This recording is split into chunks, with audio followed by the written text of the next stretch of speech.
cohabitation and have a child, which complicates property division.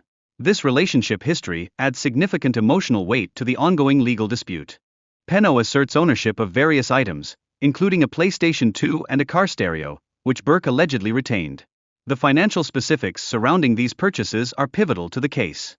Conversely, Burke contends that items such as the TV and DVD player were gifts, not communal property. This distinction is vital in ascertaining rightful ownership of the contested items.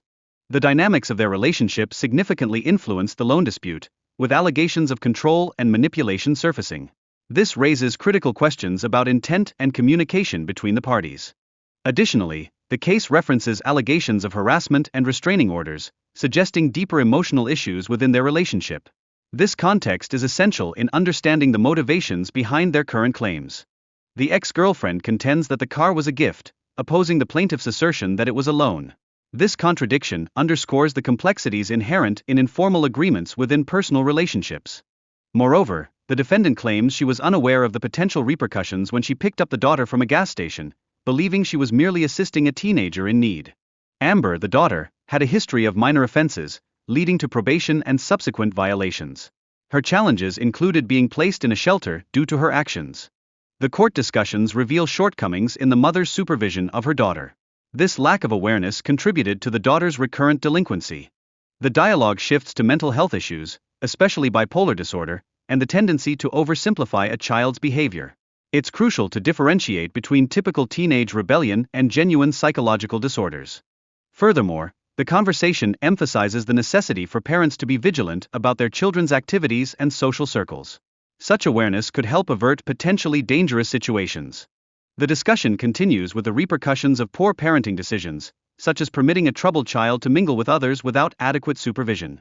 This negligence can lead to serious legal and emotional fallout. Their relationship progressed rapidly, highlighted by a promise ring and discussions of marriage. However, unforeseen circumstances prompted a temporary breakup, which escalated tensions. Financial disputes arose when one partner sought repayment for a loan, despite the deepening nature of their relationship. This led to misunderstandings regarding the essence of their financial arrangements. The situation ultimately escalated into a legal dispute, with one partner alleging that the other's actions led to job loss. The defendants argued that their actions were warranted given the plaintiff's behavior. The significance of honoring commitments in a business environment is emphasized. When promises are broken, potential sales and client relationships may be jeopardized. Addressing customer complaints with sincerity is vital for maintaining business integrity. A negative experience can lead to grievances that may tarnish a company's reputation and customer loyalty. Trust within personal relationships heavily influences business decisions. Lending money based on personal trust necessitates accountability and transparency to ensure equitable dealings. This narrative underscores the importance of exercising caution when lending money, particularly if the relationship lacks stability. Acknowledging potential risks can help prevent conflicts down the line. The case centers on a dispute over personal property following a family member's death, emphasizing the emotional complexity and legal intricacies that can arise in inheritance matters. Additionally, the impact of the COVID-19 pandemic on family dynamics highlights how it can further complicate relationships and financial arrangements among loved ones during difficult periods. The salesman employed excessive flattery and aggressive tactics to lure Linda into his store, showcasing a common manipulative sales strategy that often coerces customers into hasty decisions. Linda's discomfort escalated as she felt trapped in the store, echoing her previous kidnapping trauma.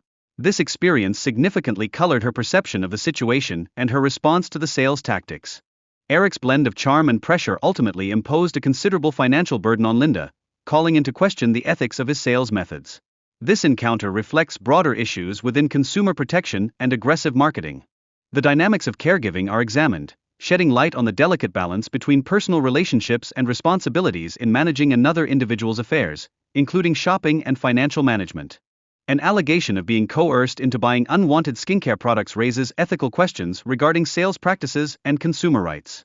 This incident underscores the importance of transparency in sales dealings. The discussion transitions to the intricacies of family relationships, particularly how parental dynamics affect young adults. This includes revelations about living arrangements and emotional challenges. The daughter claims her father evicted her multiple times over disagreements on rent payments and her lifestyle. This conflict has severely strained their relationship. The father posits that the daughter's history of unstable employment and substance use has hindered her ability to contribute to the household financially, justifying her eviction. The daughter asserts she purchased a mattress from her father, challenging its ownership and seeking reimbursement. However, the father disputes this claim, referencing their earlier agreement. The eviction notice was served on June 30th, mandating a 30-day notice for vacating the property, intensifying the tension in their living situation. This timeline creates urgency for both parties. Disputes over personal belongings, particularly concerning a discarded necklace, highlight how shared living arrangements can lead to property battles. This emphasizes the emotional value attached to personal items. The individual's living conditions were characterized as dysfunctional, affecting behavioral changes and demonstrating how one's environment can influence personal development. This highlights broader implications of a chaotic home life. One party claims illegal eviction due to subletting, while the other counters with accusations of inciting the eviction. This scenario exemplifies the difficulties stemming from informal agreements between friends. Personal factors, such as marital strife and financial hardships, have influenced the decisions of both parties. These elements illustrate how personal lives can intersect with legal dilemmas. The eviction notice was issued after a prolonged rental relationship, raising questions about the communication and expectations between landlords and tenants. This underscores the necessity of clear agreements. This case highlights the importance of having written contracts to prevent misunderstandings about verbal agreements. Such documentation is fundamental in clarifying roles and responsibilities. The court stresses the need for clear evidence when asserting claims of contract violations. Without substantiated proof of agreement modifications, these claims risk falling flat in legal proceedings. The conversation unveils the complexities intrinsic to creative collaborations, where misunderstandings about ownership and credit can emerge. This scenario emphasizes the necessity for clarity in agreements. The need for precise language in contracts is accentuated, as misunderstandings can spark disputes. The term music man comes under scrutiny, showcasing the importance of unambiguous definitions in contracts. The contracts delineate payment terms and credit recognition for the music created, with Luther claiming he was not duly credited for his contributions as stipulated in the agreements. Luther maintains he has upheld his part of the agreement by delivering music and receiving payment. The dialogue probes whether any amendments to the contract were validly executed. One contract was completed with a $300 payment and camera equipment, but the plaintiff alleges insufficient credit for music usage, reflecting the inherent complexities of fulfilling contracts. The judge notes a missing remedy clause in the contract, vital for addressing future disputes. A well-structured contract should anticipate various scenarios. Given that both parties are music artists, the intricacies of contract language and specifics pose unique challenges. This situation reinforces the need for legal guidance in contract formulation.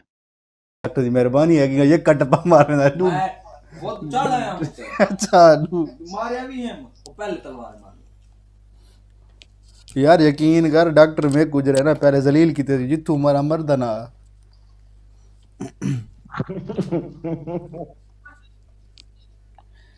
एक गोली मारा किसी करा block में वाला पानी दे हां पानी चाहिए वो अध लगा रहा मेरे को दिखते नहीं आधे तू आ कुत्ते कुत्ते को बड़ो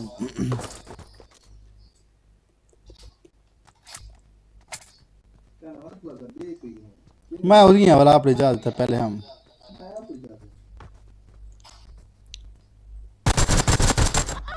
मैं गड्ढा में भा मारी भी नहीं भी आखिया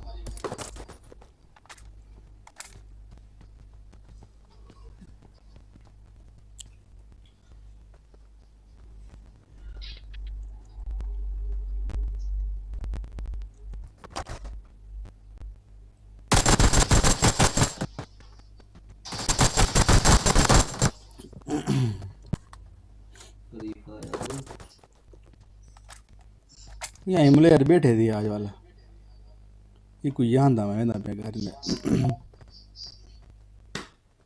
डॉक्टर उठी वे बस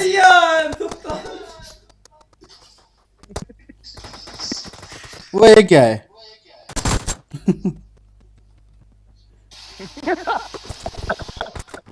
जेरी के साथ रिकॉर्डिंग करो कोई जल्दी के साथ नहीं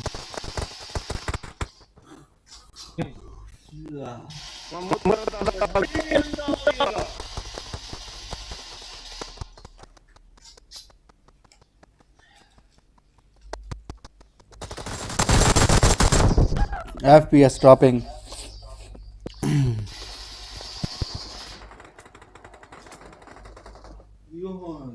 भाई वीर चंगी गेम करना पे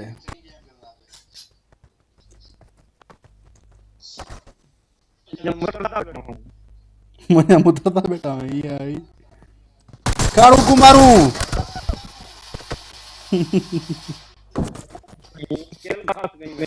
कितना मैं क्या नहीं मरा को मैं तेज नहीं मारा ते को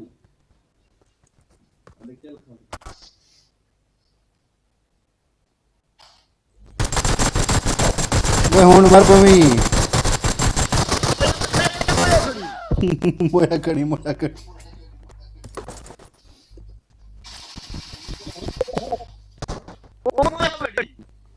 मेरे को यो रिकॉर्डिंग करना पे कहानी चलती भी गेम होना मत हाथ दर्द तक हुआ मुझे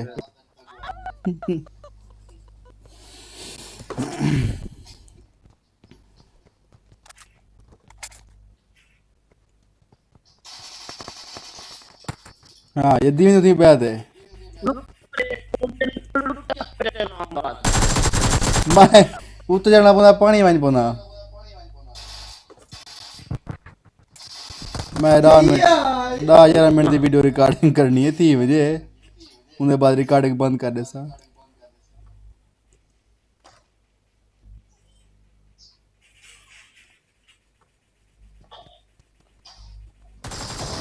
वो डॉक्टर ख्याल कर यहाँ ही रिकॉर्डिंग कम बंदी है सिर्फ यूट्यूब से नहीं है एक दोस्त को कर देना पे यहाँ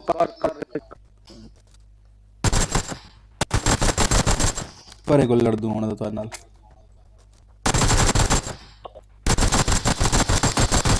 मतन हाथ तेरे साथ कोई आ मुझे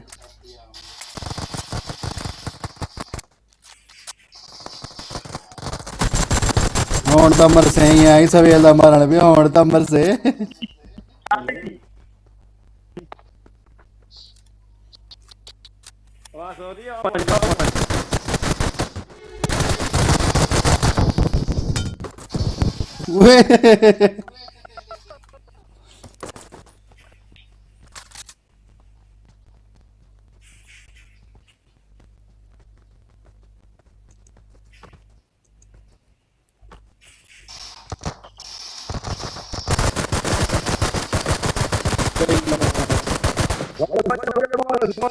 बालन बचावा दे भाई